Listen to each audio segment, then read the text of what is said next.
Hello everyone, let's start with today's video and this is Vinita Bishnoi. आज हम लोग fertilisation के बारे में बात करने वाले हैं। सबसे पहले फर्टिलाइजेशन की डेफिनेशन आपने बचपन से ही ये चीजें पढ़ी हुई है, that is fusion of male and female gamete. Male and female gamete का फ्यूजन होता है। It happens in female reproductive tract. We are talking about human being, that is why I'm writing this. Female reproductive tract, and female reproductive tract में भी ये होता है ampulla reason में fallopian tube के. So this is in the fallopian tube.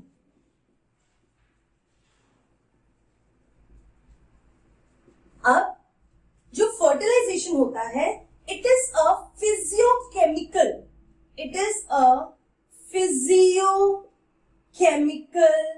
process, क्योंकि इसमें बहुत सारे फिजियोलॉजिकल प्रोसेसेस चलते हैं, बहुत सारे केमिकल रिएक्शंस होते हैं, उसकी वजह से फर्टिलाइजेशन होता है. That is why we call it as physiochemical reaction और प्रोसेस. नेक्स्ट इज यहां पे haploid male gamete and haploid मतलब they will be having 23 chromosome and haploid female gamete again 23 which fuse and it will form zygote. Zygote is having 46 chromosome. So इनका तो हम हमेशा बोल सकते हैं ये हैप्लॉइड होते हैं. They are haploid in nature. तभी जाके zygote के केस में डिप्लॉइडी मेंटेन होती है. The chromosome, the integrity of the species is maintained because of this haploid gametes. अब ये जो zygote होता है, zygote will undergo division, that is mitosis, and mitosis के बाद that develops into embryo and there will be further changes in embryo and fetus बनता है. So this is how it moves. अब ये जो zygote है, zygote is having blueprint.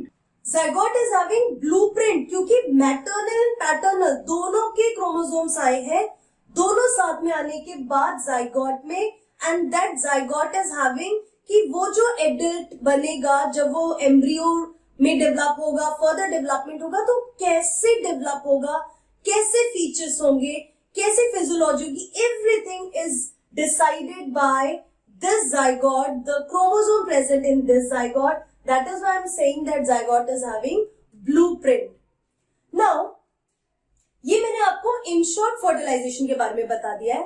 अब हम बात करेंगे कि fertilization के लिए जो initial process होता है, when sperm enters into the female body and sperms के क्या struggle होते हैं female reproductive tract में, कौन sperm को कौन से reactions है या body parts है जो sperm को support करते हैं to move up till the ova, and कौन से hindrance होते हैं, कौन से रुकावटें आती हैं स्पर्म्स को fallopian ट्यूब तक मूव होने में, वो सब हम वन बाय वन डिस्कस करेंगे.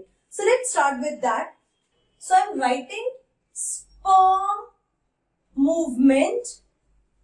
सबसे पहले जो स्पर्म्स होते हैं वो सीमेन में प्रेजेंट होते हैं, present in semen.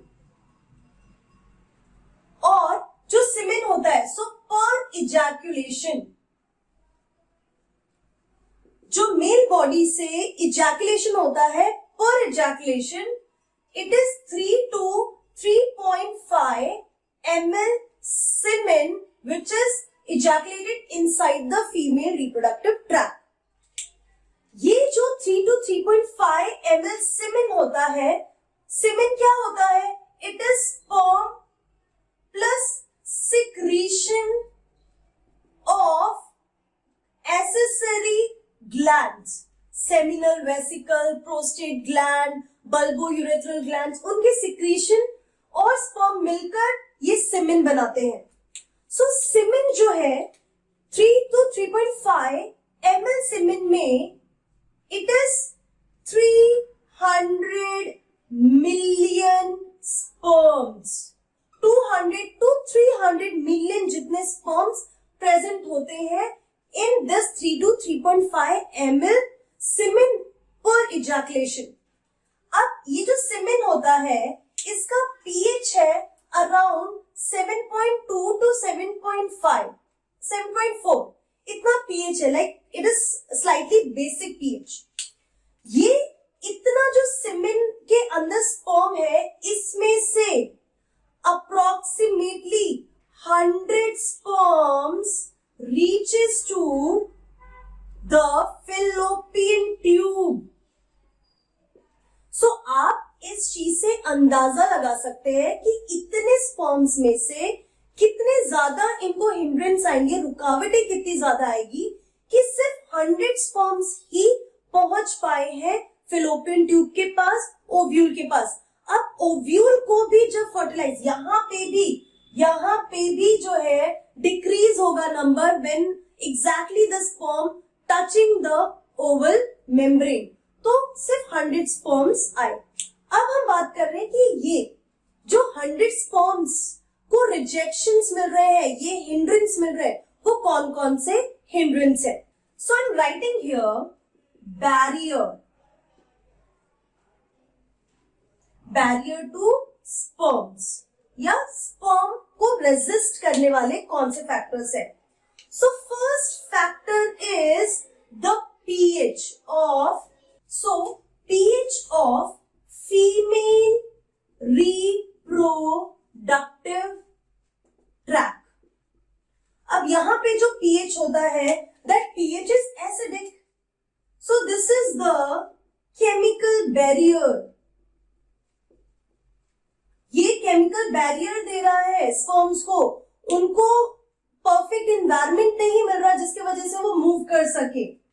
Second is thick endometrial layer.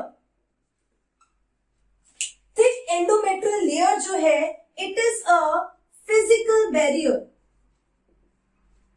So physical barrier, क्योंकि एंडोमेट्रियम की लेयर थिक होने की वजह से sperm will get a very little space to move towards the fallopian tube. तो यहां पे भी ये एक hindrance ही है. Then comes the phagocytic cells of uterus. Phagocytic cells जो है obviously they are going to engulf the sperms. तो ये तीनों जो है वो बैरियर प्रोवाइड कर रहे हैं टू द स्पर्म्स, तभी सिर्फ 100 स्पर्म्स ही पहुंच पाते हैं. तो अगर ओलिगो स्पर्मिया है, the condition which is called oligospermia.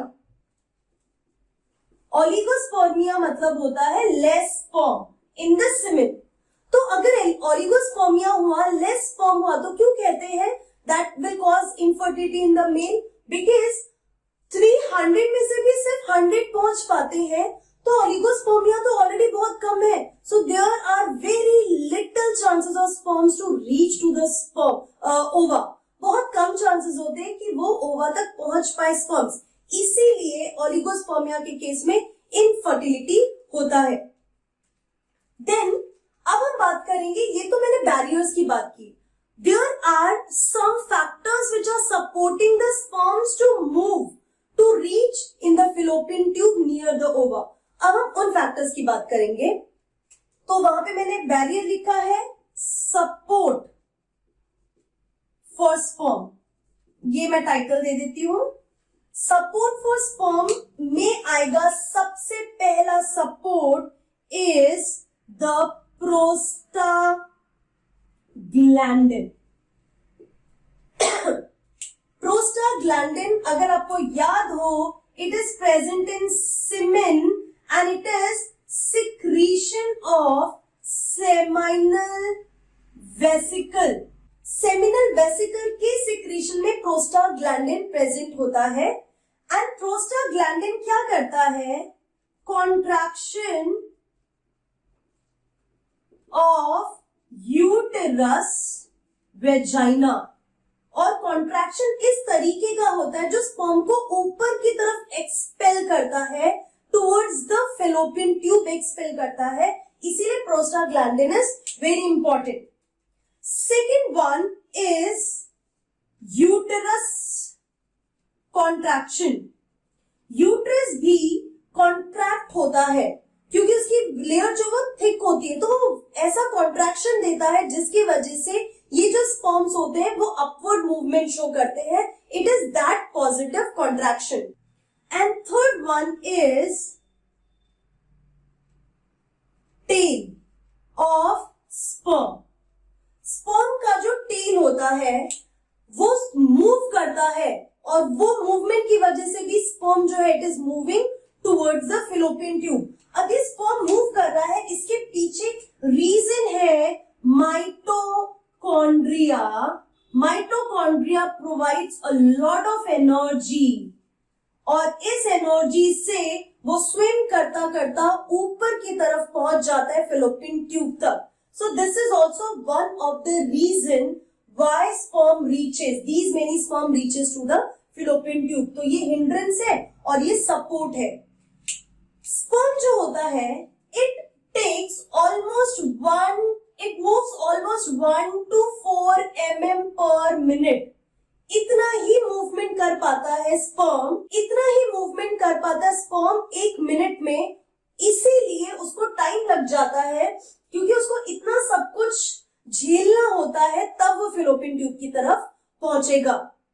सो ये मैंने आज आपको बताया कि फर्टिलाइजेशन क्या होता है।